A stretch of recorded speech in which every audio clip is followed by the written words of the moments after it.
ini di level yang paling bawah. Jadi ini lebih ke teknis. Bagaimana caranya supaya antar satu unit dengan unit yang lainnya itu supaya bisa membentuk suatu aktivitas. Nah, bagaimana supaya bisa membentuk suatu aktivitas? Di sini ada infrastruktur dan service. Infrastruktur lebih ke peralatan, kemudian device-device, kemudian sama service ya pelayanannya. Kemudian selanjutnya di sini ada strategi SI. Nah, di level yang di sini ini lebih dalam lagi di sini, tetapi di sini perusahaan akan menanyakan di sini apa yang dibutuhkan sebenarnya. Jadi tentunya di sini akan ada beberapa komponen di sini, ada berbasis bisnis, kemudian juga ada orientasi permintaan ya. Kemudian juga ada fokus pada aplikasi. Nah, di level ini sudah lebih kepada penggunaan strategi sistem informasi yang nanti akan menghasilkan informasi, baik berupa data maupun informasi. Nah, selanjutnya di sini di strategi bisnis. Bisnis ini lebih kepada keputusan. Keputusan yang nanti akan diambil oleh pimpinan. Kemudian juga ada objektif atau tujuan dan arahan yang nanti akan disampaikan dari level atas ke bawah.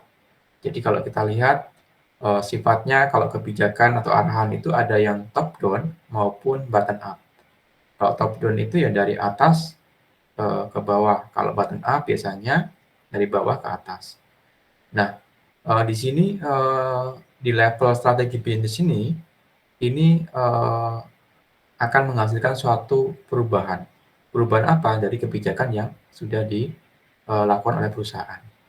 Nah, di level strategi bisnis ini biasanya akan lebih mengarah ke pertanyaan di mana arah bisnisnya, kemudian mengapa menggunakan konsep dari bisnis itu, seperti itu. Nah, ini kalau kita gambarkan dalam bentuk hubungan antara bisnis, SI, dan TI. Nah, SI maupun teknologi informasi ini terkait dengan organisasi, seperti itu. Nah, ini yang kita review dari pertemuan di minggu yang lalu. Jadi ini di slide yang terakhir ya, slide yang terakhir yang membahas terkait dengan bagaimana sih sebenarnya hubungan antara bisnis SI sama TI. Oke, kemudian di pertemuan ini kita akan membahas beberapa konsep ya, di sini konsep yang kita kenal dengan 5 competitive force atau 5 kekuatan kompetitif yang biasanya dilakukan oleh perusahaan.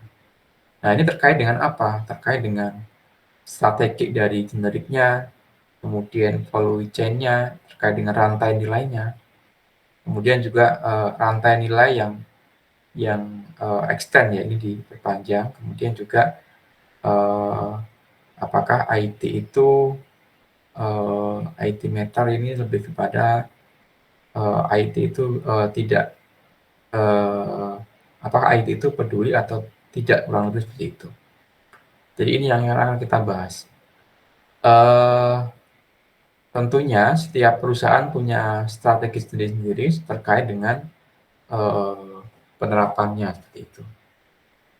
Kemudian kalau kita lihat di dalam konsep The Five Force Model ini, biasanya perusahaan itu dalam dalam melaksanakan kegiatan proses bisnisnya, mereka harus memahami materi sistem informasi ini kan lebih ke informatika sosialnya. Kenapa bisa dikatakan seperti itu? Jadi ya ilmu yang multidisiplin yang terkait dengan organisasi, kemudian bisnis, manajemen. Nah, ini di sistem informasi seperti itu. Jadi tidak pure terkait dengan informatika. Nah, di sini kita mempelajari terkait dengan 5 Force Model. Jadi teman-teman yang dari teknik industri tentunya mereka sudah lebih dalam pembahasan seperti ini, tetapi di sini kita cukup mengenal terkait dengan 5 Force model ini. Yang pertama di sini ada threat ya, new entrant ya, jadi ancaman pendatang baru. Jadi kalau kita lihat fenomena yang sekarang, banyak toko misalkan atau perusahaan, bahkan perusahaan sekarang sudah mudah sekali kita membuatnya. Cukup kita daftarkan di dalam satu layanan Kemenkumham, kemudian kalau berkasnya lengkap nanti bisa selesai dalam 1 atau 2 hari kalau lengkap berkasnya. Biasanya ada domisili perusahaan atau lembaga, kemudian juga ada akta notaris atau yang lainnya, kita daftarkan di Kemenkumham, kemudian nanti akan muncul di situ. Muncul apa? Muncul situs siup kalau yang dulu menangnya itu. Kalau yang sekarang lebih surat izin usaha ya, seperti itu. Nah, fenomenanya sekarang banyak pendatang baru. Jadi sekarang kalau misalkan buka toko pun tidak harus kita menyewa tempat. Sekarang kita punya akun di marketplace, kita bisa berjualan. Berbeda dengan yang dulu. Coba kalian bandingkan sekarang. Pedagang yang ada di Bambu Kuning, tahu kalian Bambu Kuning? Pasar Bambu Kuning? Tahu, Pak. Tahu ya. Bapak terakhir ke sana itu 2 bulan yang lalu, sepi seperti itu. Benar nggak? Sepi pembeli ya. Benar nggak? Iya, Pak. Kurang lebih. Ya, kalau mungkin dulu pas zaman Bapak masih SMA, Bambu Kuning itu ya tempat transaksi penjualan ekonomi yang sangat yang sangat ramai seperti itu.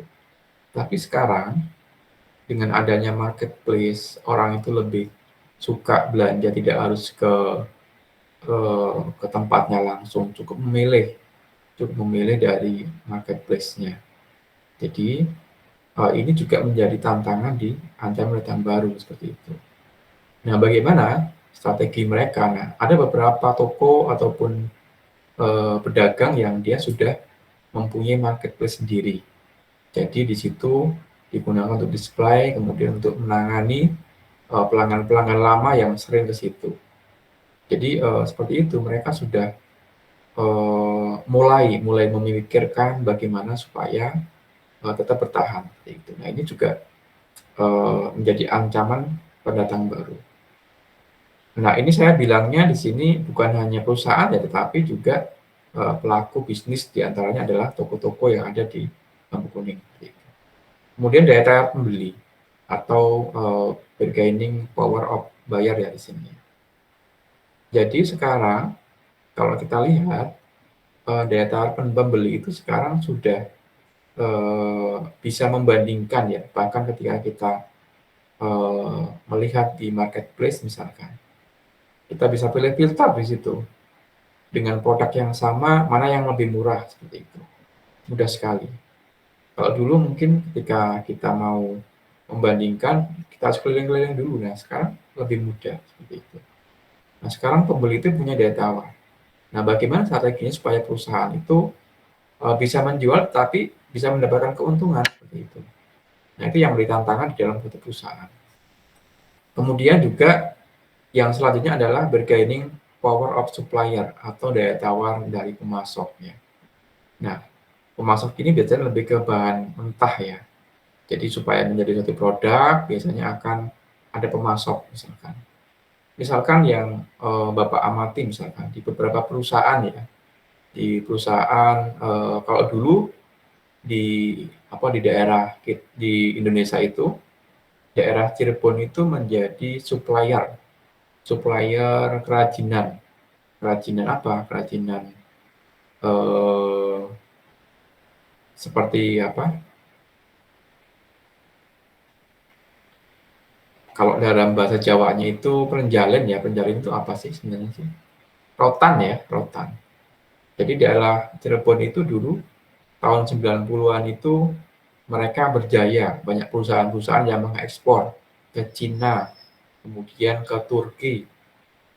Nah, tetapi kalau kita lihat di sekarang di era yang tahun 2023 ini sudah dari beberapa negara-negara yang dulu minta itu sekarang mereka lebih memilih mengimpor bahan bakunya, bahan baku dari rotan itu.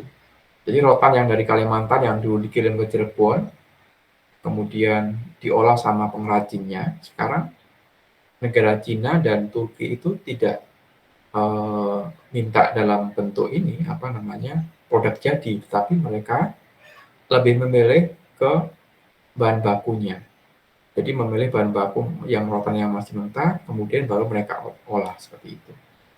Jadi sekarang pemasok pun sudah nah itu yang bikin rugi di beberapa perusahaan yang ada di Cirebon. Jadi di beberapa negara mereka sudah punya pengrajin terkait dengan pembuatan dari furnitur yang menggunakan bahan baku rotan. Nah ini kalau kita lihat ya ini daya pemasok dia lebih kompetitif di sini. Jadi mereka lebih suka memasok langsung ke negara yang lain. Gitu. Seharusnya misalkan dari Kalimantan diberikan perlindungan ya, jangan kalau bisa ya dibatasi kalau bisa melibatkan UMKM yang ada di Cirebon. Gitu. Kemudian yang selanjutnya adalah trade substitusi produk or service. Jadi lebih kepada apa di sini? Ancaman produk atau layanan pengganti. Nah, biasanya suatu produk itu kalau sudah tidak laku, biasanya akan diganti, kemudian nanti akan digantikan dengan produk yang dirasa lebih mutakhir seperti itu. Kemudian yang selanjutnya adalah rivalry among shipping competitor atau persaingan di antara pesaing yang ada. Jadi bukan hanya perusahaan saja, tetapi di satu perusahaan yang mempunyai bisnis yang sama, mereka cuma bersaing seperti itu. Nah ini dikenal dengan Fab Force Model. Oke, kemudian yang selanjutnya di sini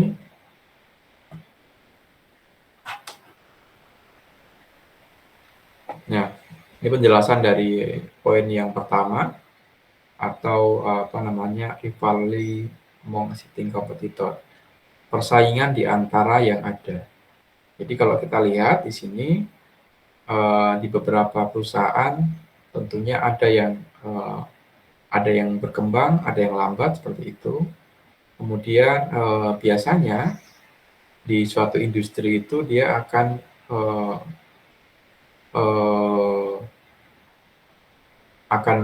bagaimana mereka bisa bersaing ya di antara mereka di lingkungan itu, di lingkungan industri itu seperti itu. Kemudian juga bergantung pada intensitas persaingan. Kemudian jumlah pesaing juga menjadi catatan di sini. Kemudian juga pertumbuhan yang lambat. Kemudian juga hambatan keluarnya yang tinggi. Kemudian komitmen dari para pesaing terhadap industrinya seperti itu. Nah, ini yang terjadi di dalam poin yang pertama. Jadi persaingan di antara pesaing yang ada. Jadi memang ya seperti seleksi alam bahwasanya yang sanggup bertahan ya itu yang nanti industri yang akan bertahan. Jadi kalau kita lihat misalkan di sini, ternyata dari beberapa jenis industri yang sekarang berkembang, kalau kita lihat di sini industri software aja. Kalau kita lihat di sini dari net profit margin-nya ini lebih besar di sini, 23,2%. Berbeda dengan yang kayak hospital, kemudian major airline, oil dan gas seperti itu. Nah, ini justru berkembang pesat untuk yang yang bergerak di bidang aplikasi software. Kenapa bisa seperti ini?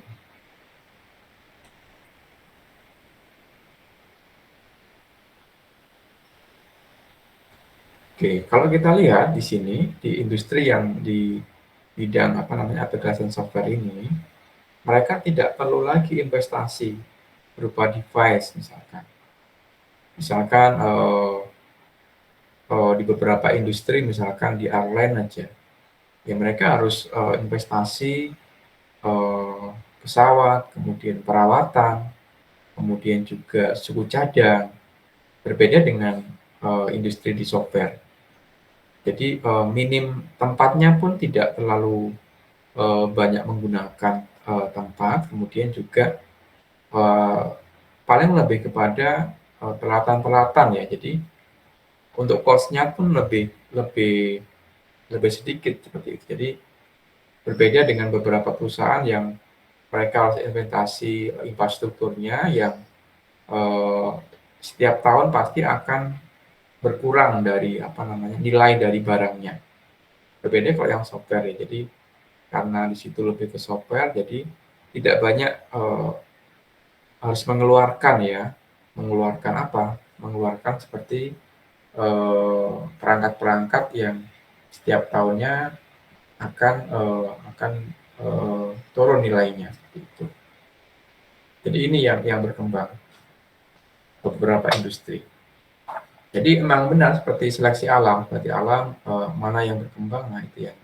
Makanya beberapa orang yang terkaya di dunia di sini pasti industrinya yang dijalankan adalah di bidang aplikasi software.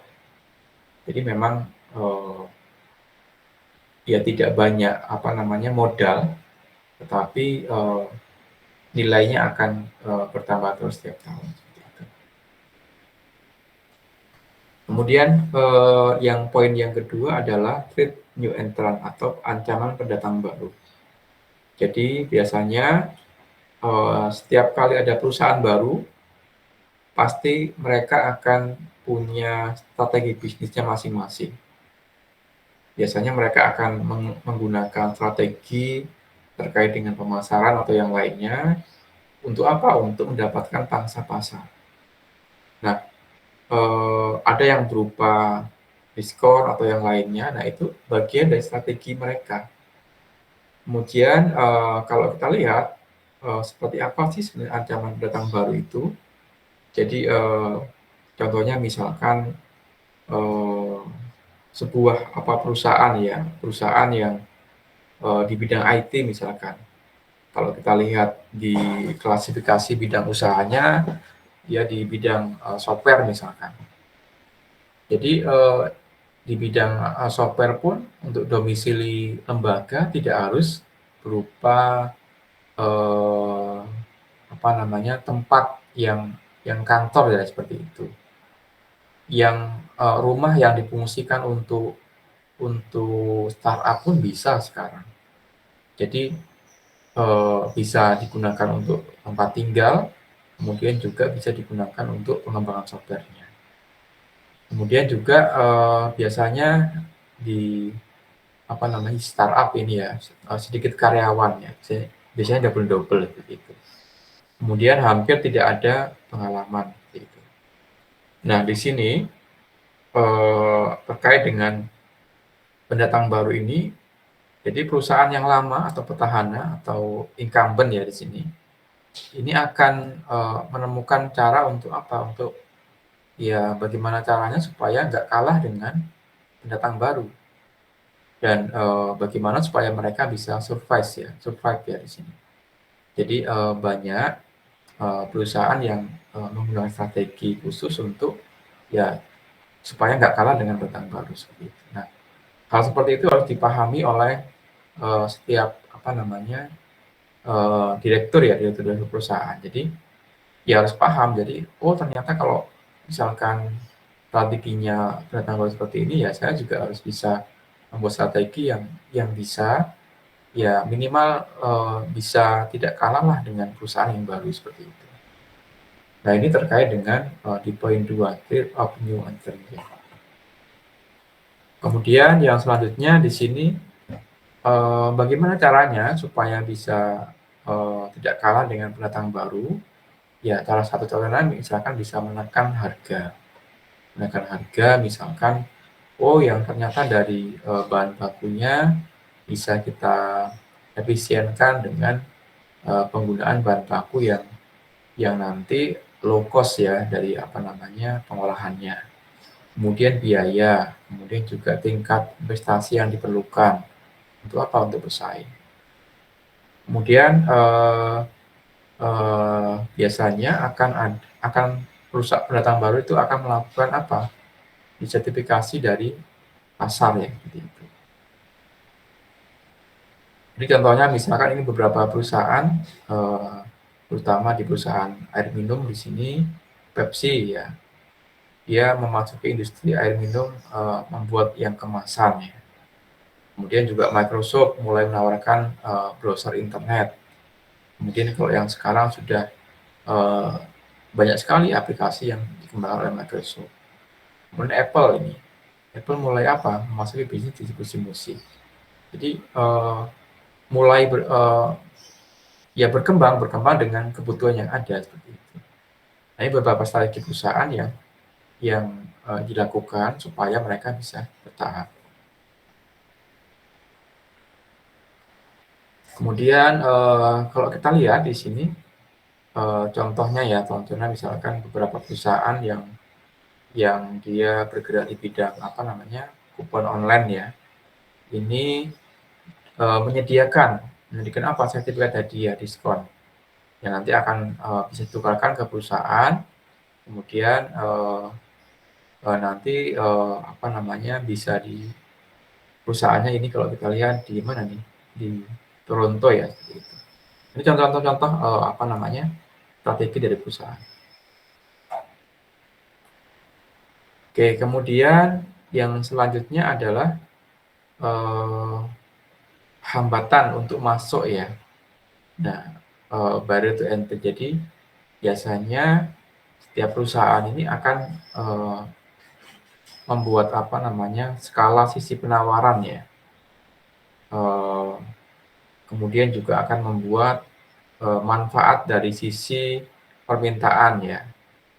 Kemudian juga ada biaya pengalihan pelanggan. Kemudian juga ada persyaratan modal. Kemudian ada keuntungan dari incumbent terkait dengan ukurannya. Kemudian juga akses yang tidak merata. Kemudian juga yang terakhir ini restrictive government policy. Jadi lebih kepada kebijakan pemerintah yang membatasi. Nah, ini beberapa poin-poin yang dirasa penting ya untuk terkait dengan barrier to entry ini. Oke, kemudian yang selanjutnya adalah ancaman produk atau layanan pengganti. Jadi threat of substitusi produk service ya. Nah, biasanya suatu perusahaan dia akan melakukan fungsi yang sama yang serupa dengan industri dengan cara apa? Dengan cara yang berbeda. Jadi misalkan di sini ada video conference ya, penggantinya untuk perjalanan. Kemudian juga plastik, penggantinya berupa aluminium. Atau yang lain, email penggantinya surat kilat. Atau perangkat lunak yang dijual kepada agen. Nah, ini terancam ya tidak dipakai ketika maskapai perjalanan itu menggantikan agen perjalanan. Berita online diganti penggantinya majalah kertas cetak. Jadi terus berevolusi di dalam industri.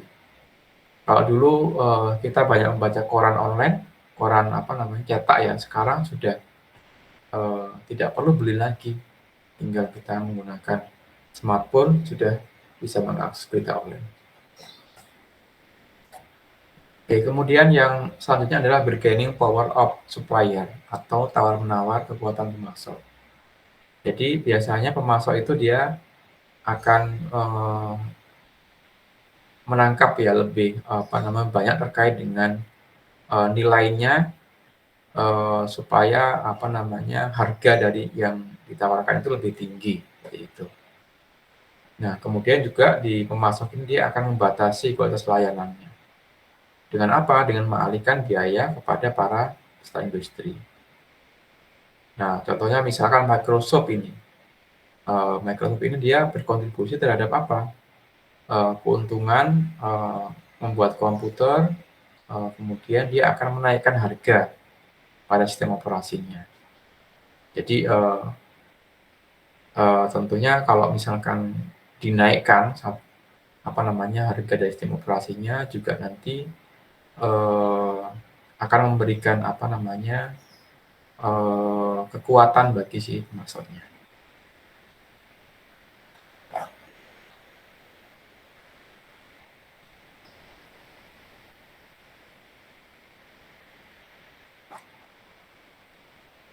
Oke, kemudian contoh lagi daya tawar pemasok ya di sini. Jadi kalau kita lihat di beberapa perusahaan ya, ini contohnya adalah Wilmar ya, ribuan pemasok Wilmar ini dia memiliki daya saing yang lebih sedikit daripada Microsoft. Kemudian dampaknya seperti apa? Ternyata produk yang dibuat oleh pemasok itu tidak bisa menemukan alternatif yang lebih dekat, yang yang menyenangkan konsumen. Kemudian akhirnya pemasok dari Walmart itu dia akan berimplementasi pada sistem informasi yang digunakan untuk untuk inventaris ya, sistem inventaris. Kemudian yang juga digunakan untuk membentuk sistem rantai pasok ya, yang banyak digunakan oleh perusahaan. Nah, ini contoh-contoh terkait dengan bargaining power of supplier.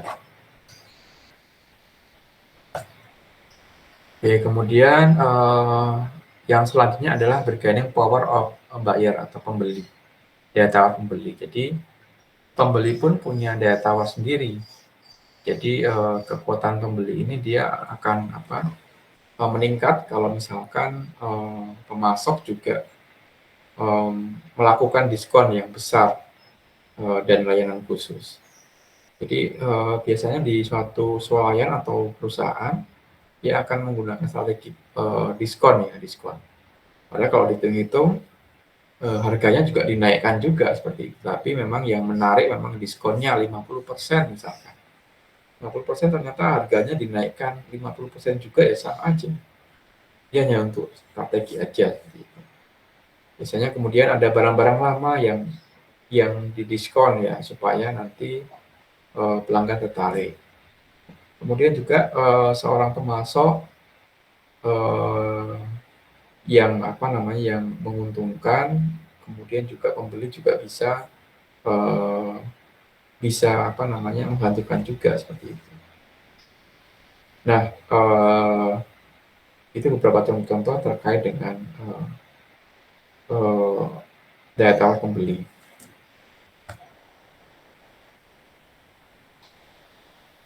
Nah, ini contohnya keseimbangan antara pembeli dan pemasok itu banyak di industri ya. Yang sekarang banyak yang bergeser ke industri pasar online ya. Pasar online. Jadi contohnya misalkan di sini banyak ya pasar situs yang melakukan penjualan secara online, kemudian nanti di situ ada sistem review ya. Review misalkan ketika kita beli nanti akan direview dapat ranking berapa. Tentunya kalau misalkan yang bintangnya lebih banyak kalau kita beli ya di marketplace itu, biasanya kita akan lebih percaya ke bintangnya lebih banyak. Gitu.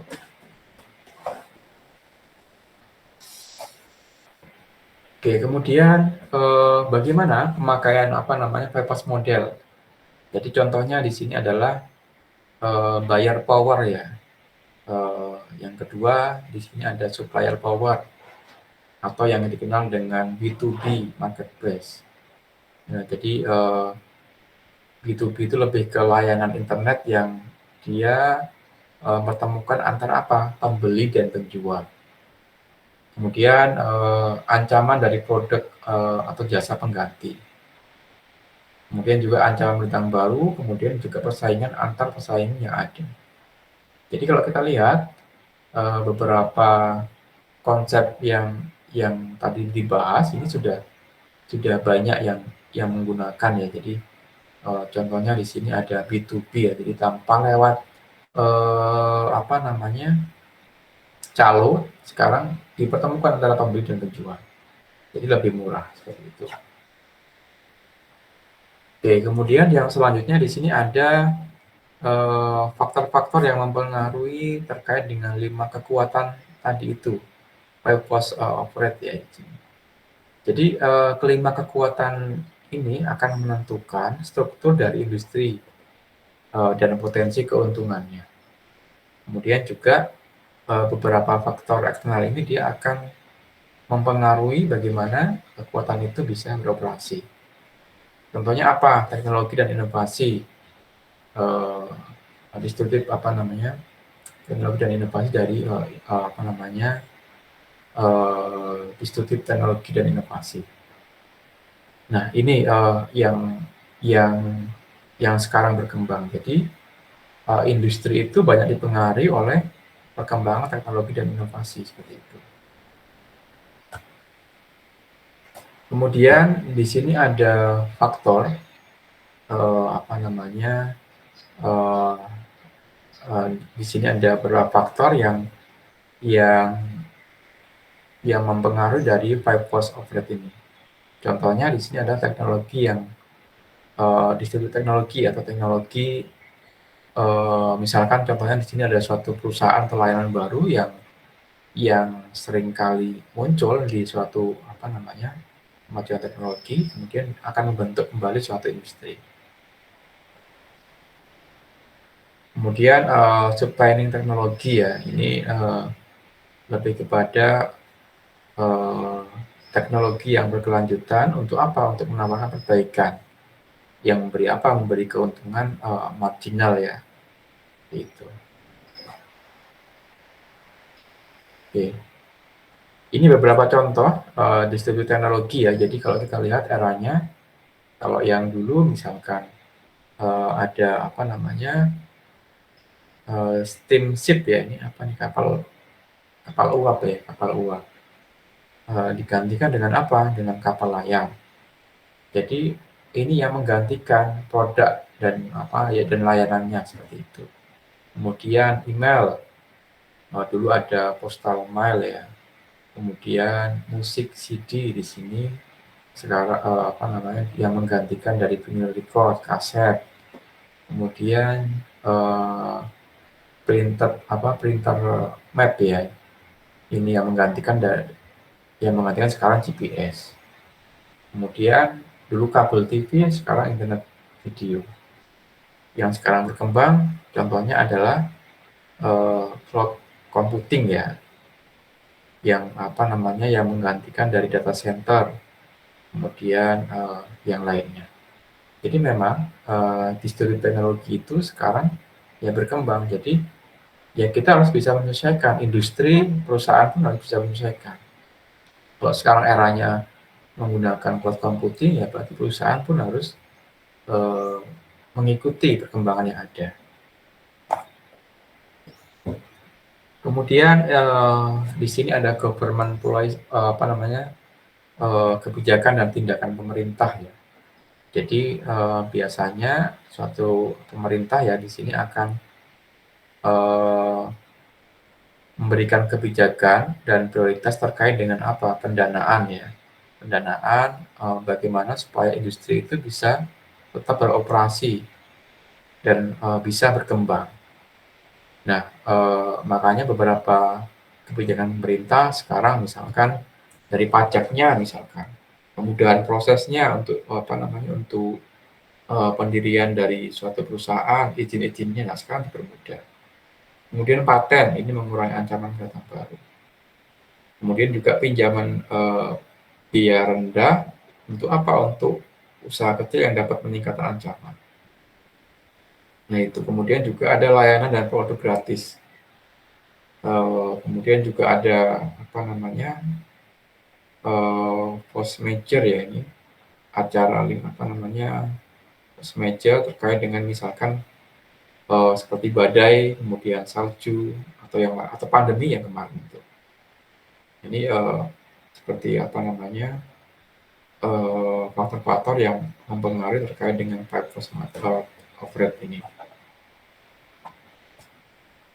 Kemudian ada 3 strategi apa namanya yang digunakan oleh perusahaan untuk bersaing di sini. Jadi di sini tiap perusahaan dia akan melakukan ya bagaimana supayanya low cost leadership. Jadi melakukan apa namanya kepemimpinan yang lebih rendah. Kemudian juga diferensiasi produknya. Kemudian juga ada strategi dari niche-nya yang belum dikerjakan oleh orang lain yang lebih fokus seperti itu. Nah, kalau kita lihat di sini ada apa namanya 3 dari apa namanya genetik strategisnya. Jadi kalau kita lihat di apa namanya targetnya lebih ke target yang luas ya sini. Kemudian beberapa hal yang perlu kita pahami di sini adalah competitive scope-nya. Oke, kemudian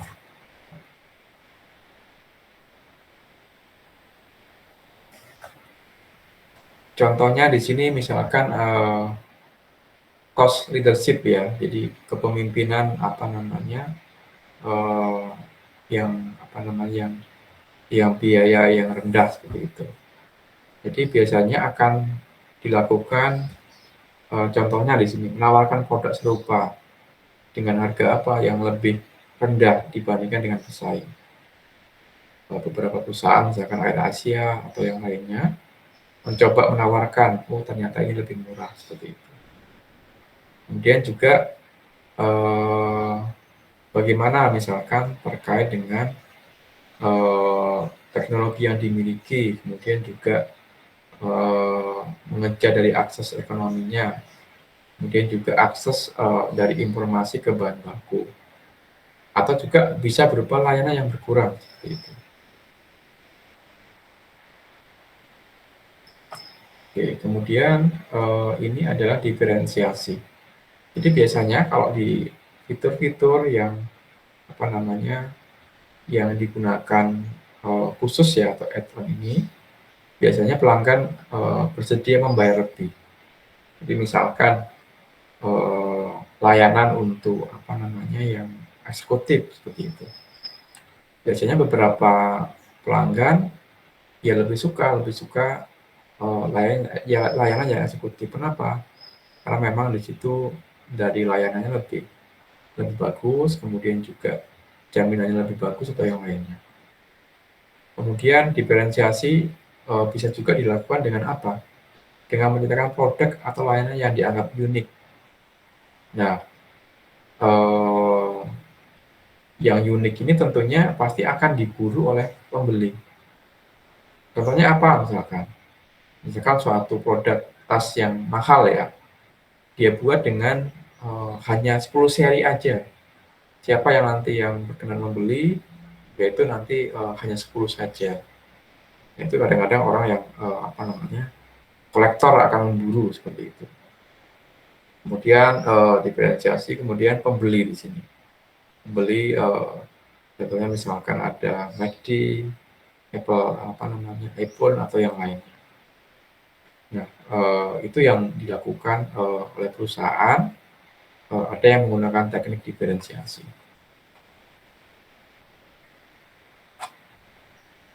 Kemudian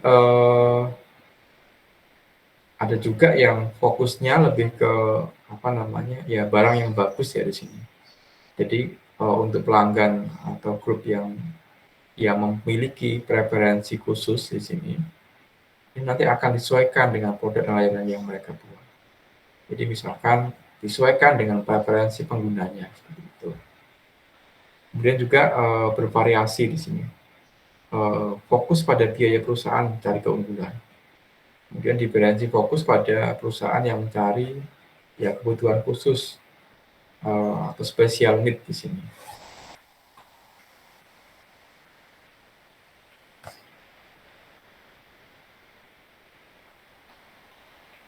Oke, kemudian yang selanjutnya adalah using strategi generik. Jadi ini yang digunakan oleh perusahaan untuk apa? Untuk mengubah dasar kompetensi. Contohnya misalkan Amazon di sini, dia membuat atau membeli suatu suatu produk untuk untuk menggunakan perangkat lunak yang canggih ya untuk untuk menuruti selera dari personalisasi dari setiap individu. Jadi ini yang dilakukan oleh Amazon ya. Jadi salah satu fiturnya adalah ya bisa personalisasi ya terkait dengan kebutuhan dari setiap masing-masing individu. Kemudian yang selanjutnya adalah value chain atau rantai nilai. Jadi di di industri ini banyak dikenal dengan rantai nilai. Nah, model rantai nilai yang dikenal itu biasanya digambarkan dalam bentuk porter ya, porter rantai nilai.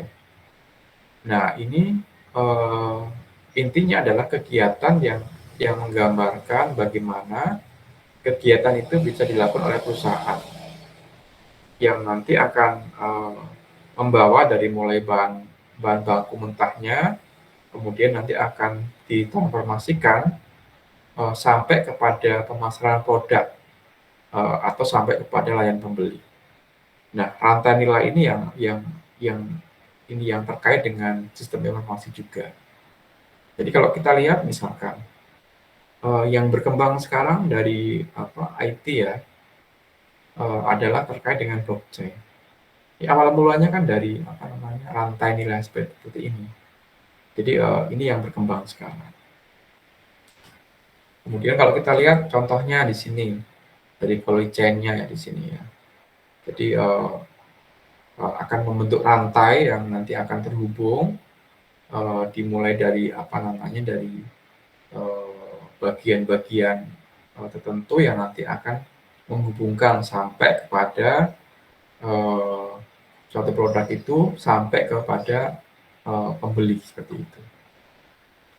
Oke, kalau kita lihat di sini dimulai dari support activities-nya ya. Di sini ada bagian manajemen, ada human resource, kemudian juga ada support teknologinya, kemudian ada bagian pengadaan, dan kemudian ada primary aktivitas utamanya di sini yang dia nanti akan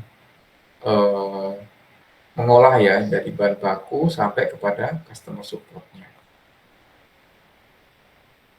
Kemudian di sini ada value sama margin. Bedanya apa antara value sama margin? Jadi biasanya kalau istilah di perusahaan ini, kalau di value ini dia ya pendapatan totalnya. Jadi pendapatan total yang dibayarkan kepada pembeli. Untuk apa? Untuk produk-produk perusahaan. Nah, kemudian kalau dikurangi dengan dengan biaya cost-nya, itu baru namanya margin atau batas keuntungan. Perbedaan, nah margin ini dia batas antara nilai dan biaya. Jadi kalau yang nilai yang value tadi itu ya seluruh pendapatan total perusahaan yang dibayarkan pembeli lewat apa produk-produk yang dia jual. Tapi kalau yang margin ini ya lebih kepada perbedaan antara nilai dan biaya. Jadi biayanya berapa untuk membuat produk ini, kemudian nanti dikurangi dengan dari nilai penjualan itu akan dikurangi dengan biaya dari pembuatan produknya. Beberapa istilah yang mungkin kita akan seolah sama tetapi memang berbeda. Kemudian di sini ada value chain-nya. Jadi kalau kita gambarkan ini suatu serangkaian kegiatan yang intinya apa membangun nilai setiap langkahnya. Jadi setiap perusahaan nanti akan membuat value chain-nya yang berupa nilai totalnya dari perusahaan yang nanti akan dibangun gitu. Nah, ini contoh dari value chain-nya. Jadi kalau kita lihat beberapa bagian-bagian, terutama bagian support nilainya, kemudian juga jadi dari primary value-nya. Jadi ini yang akan yang menghubungkan satu unit dengan unit yang lainnya.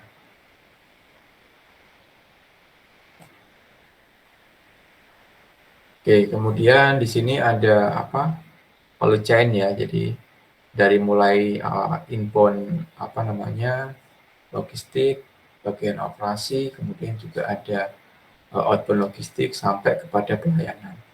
Nah, setiap bagian ini punya tugas pokok masing-masing yang nanti akan dikerjakan. Jika sudah selesai, nanti akan disampaikan ke bagian selanjutnya seperti itu. Misalnya misalkan di sini ada bagian operasional ya. Di sini ada product quality. Jadi sebelum sampai ke konsumen harus diawasi dulu produknya apakah ada yang catat atau tidak. Kemudian selanjutnya ada yang outbound logistik ya, yang dimulai dari pengiriman atau yang lainnya. Kemudian sampai ke customer ya. Customer itu pun ada masukan dari customer. Saran kritik nanti yang akan disampaikan ke manajemen. Oke, kemudian kalau kita lihat di sini ada value chain ya, terkait dengan sekunderi aktivitas ya. Jadi aktivitas yang terkait di sini dimulai dari human resource management, infrastruktur, procurement, pengadaan ya, kemudian dari teknologika. Oke, ini yang tadi.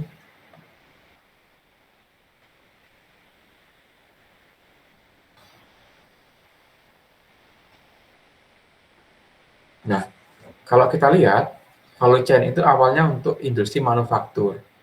Tetapi seiring dengan perkembangannya sekarang sudah banyak digunakan untuk apa? Untuk beberapa layanan misalkan di hotel, restoran ataupun maskapai. Jadi ini akan membentuk value chain yang nanti akan memberikan ya input bagi perusahaan. Kenapa? Karena kalau kita lihat di sini lebih bisa digunakan di beberapa layanan-layanan yang nanti akan digunakan oleh perusahaan. Kemudian contohnya seperti ini. Jadi value chain untuk industri, untuk layanan, untuk restoran misalkan. Jadi ini pun akan membentuk seperti value chain-nya ya. Di sini ada support prosesnya, ada primary prosesnya. Jadi kalau kita gambarkan kurang lebih seperti ini. Jadi dimulai dari purchase food ya, kemudian ada store food, kemudian sampai kepada payment di situ. Jadi ini yang di restoran. Kemudian contohnya misalkan di sini layanan untuk industri yang digunakan di sini. Contoh-contohnya, kemudian juga ini ada extended ya value chain-nya. Jadi ini improvisasi dari value chain-nya. Oke. Ini contoh-contoh rantai nilai dan SI. Jadi peluang kita di sini di value chain-nya ini ya di sistem yang nanti akan menangani dari value chain-nya ini seperti itu. Kemudian ini contoh-contohnya value chain-nya.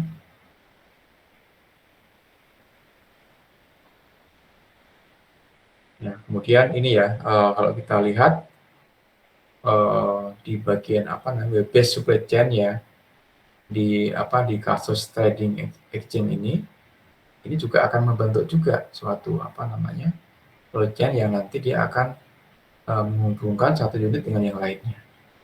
Itu. Oke, jadi itu untuk materi pertemuan kita di minggu yang keempat. Sebenarnya lebih ke strategi dari IT, jadi lebih kepada manajemen ya, manajemen di dalam suatu perusahaan seperti itu. Sampai di sini mungkin di sini ada pertanyaan dulu.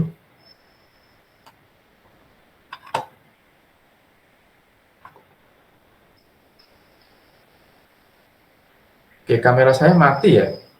Oh iya iya. Kok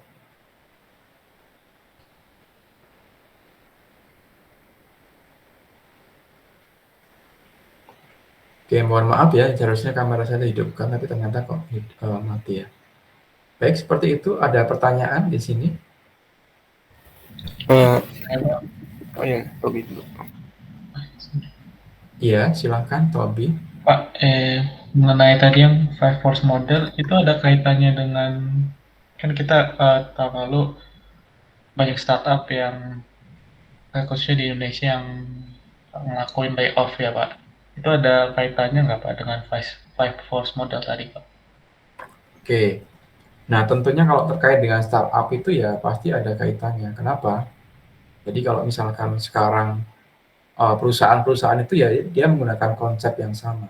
Bagaimana bisa bertahan kalau misalkan di suatu perusahaan dengan kondisi startup yang minim SDM, kemudian juga banyak pendatang baru juga seperti itu. Jadi akan saling berkaitan juga seperti itu. Jadi kalau Bapak pahami di sini ini hanya konsep ya, konsep atau strategi perusahaan supaya nanti bisa bertahan. Tentunya sekarang sedikit-sedikit ada banyak startup atau perusahaan pemula. Jadi ini pun sudah mereka gunakan ya, mereka gunakan di manajemennya. Tetapi memang beberapa startup di sini juga perlu juga menggunakan strategi ini. Jadi hanya digunakan strategi aja sebenarnya, strategi supaya nanti bisa bertahan. Jadi lebih ke konsep ini ya, konsep terkait dengan bagaimana suatu perusahaan itu bisa ya bertahan terkait dengan ya pendatang-pendatang baru yang ada seperti itu. Jadi lebih ke strateginya. Kalau tadi kan ada contoh-contohnya, ya bagaimana kalau misalkan ternyata dari startup itu produk atau layanannya itu sudah nggak digunakan ya. Bagaimana strateginya ya supaya membuat inovasi baru supaya nanti produknya itu bisa digunakan. Jadi intinya dari poin ini, dari Five Force Model ini, ya intinya strategi bagaimana bisa bertahan terkait dengan batang baru, kemudian juga data pembeli atau yang lainnya. Startup biasanya di sini lebih dinamis, jadi bisa untuk bidang usahanya pun bisa berganti-ganti seperti itu. Baik Pak, terima kasih Pak. Tobianto di sini kemarin ikut bangkit atau bagaimana? Oh, belum Pak, saya masih semester 5 Pak. Oh belum, semester 5 ya, oke. Jadi sekarang banyak teman-teman informatika yang lebih suka tidak suka dengan bekerja di perusahaan ya, tetapi memang lebih suka mendirikan startup ya. Jadi menurut mereka memang ya lebih leluasa mengelola waktu, kemudian juga ya ada keuntungan kelebihannya sih sebenarnya kalau misalkan di di startup itu ya harus lebih dinamis ya, mengikuti perkembangan yang ada seperti itu.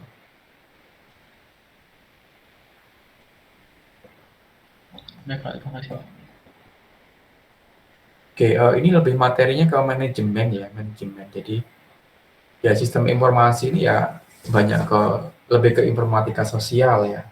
Jadi satu bidang ilmu yang bukan ke komputasi tapi lebih ke informatika sosial. Gitu. Nah untuk teman-teman yang dari sistem informasi di prodi yang lain, emang mereka lebih fokus ke manajemen atau yang lainnya seperti itu. Kalau di kita kan masuk konsentrasi. Jadi hanya ditawarkan di beberapa mata kuliah. Oke, baik, seperti itu. Mungkin di sini ada pertanyaan lagi. Ada Pak. Ya, silakan. Mengenai kode GCR-nya Pak, saya pengen memasukkannya tidak bisa Pak. Oh, kode GCR ya, Bapak coba Iya. share lagi ya.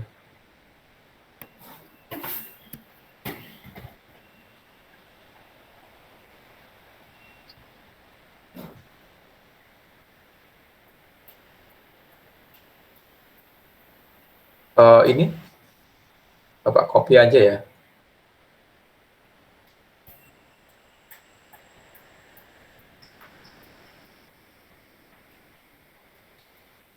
Ini yang tidak bisa presensi ya, presensi.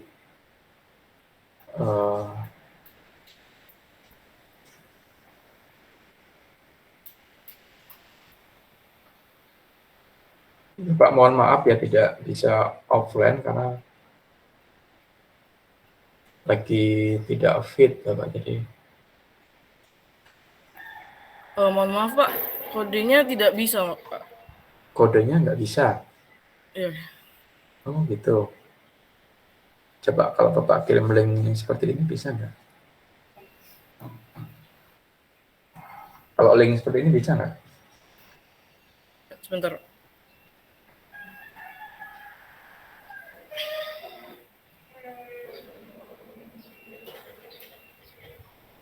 Oke, baik Pak, bisa Pak. Bisa ya. Kadang salah.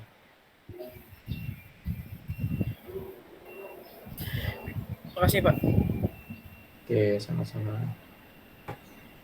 Ini untuk yang presensi manual ini pakai macOS ya? Pakai ini apa? Ya, saya pakai iOS, Pak.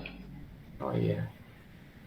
Pak, maaf Pak, saya tidak bisa presensi dengan QR karena akun Pocket sedang bermasalah Pak, dan lagi saya urus di helpdesk tapi belum selesai Pak. Maaf, terima kasih. Oh iya, boleh ditulis di apa? Di chat itu kan. Ini Bapak lagi checklist. Oke Pak.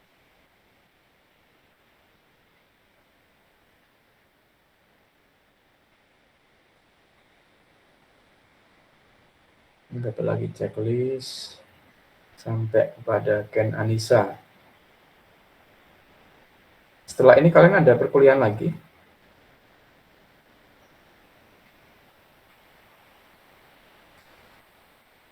Ada Kapita Select apa? Oh iya, Kapita Selecta yang Bapak itu yang Pak Ilham, saya yang join sama Pak Ilham itu diganti hari Sabtu.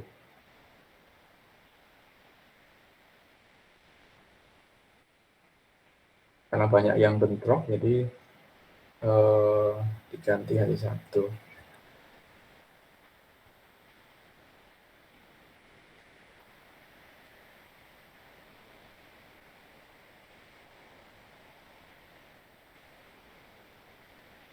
Fadil Nurdiansyah.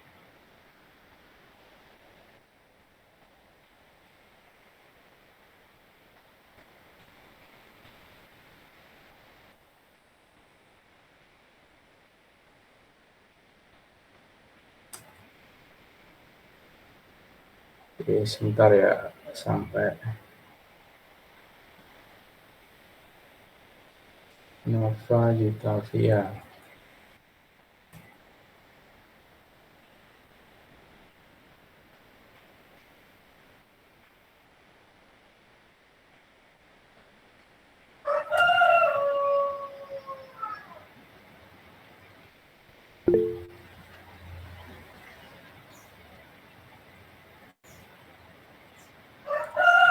Pati Abdillah.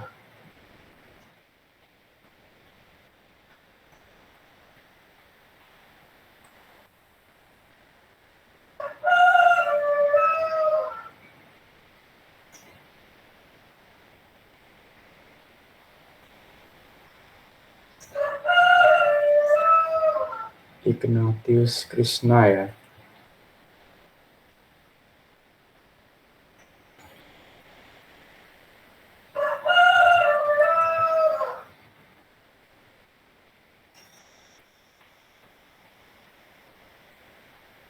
Sampai kepada Franciscus ini aja ya. Pak, maaf Pak, saya nggak bisa ini Pak, ngopi apa ininya, copy paste apa listnya tadi Pak. Udah sih coba-coba nggak bisa Pak dari HP saya Pak. Maaf Pak. Siapa namanya? Vincent ya? Iya Pak, betul Pak. Vincent. Oke, sudah semuanya. Oke, terima kasih Pak. Baik, saya kira kalau tidak ada pertanyaan ya, jadi materi ini lebih ke manajemen. Bapak berharap ada beberapa topik TA juga yang mengarah ke sistem informasi yang pure ya, bukan hanya mengembangkan informasi, tetapi juga ada yang tertarik di pure sistem informasi seperti itu. Jadi itu yang jarang dilakukan di kita. Padahal kalau kalian cermati dari sekarang, itu banyak sekali topik-topik TA yang berkaitan dengan sistem informasi, bukan hanya develop aplikasi ya gitu. Nah itu.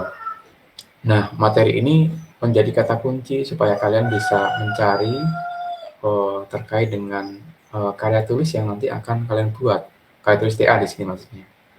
Oke, saya kira seperti itu. Mudah-mudahan apa yang disampaikan di sini bermanfaat. Saya akhiri, selamat pagi. Assalamualaikum warahmatullahi wabarakatuh. Waalaikumsalam. Waalaikumsalam. Masih Pak. Terima kasih Pak.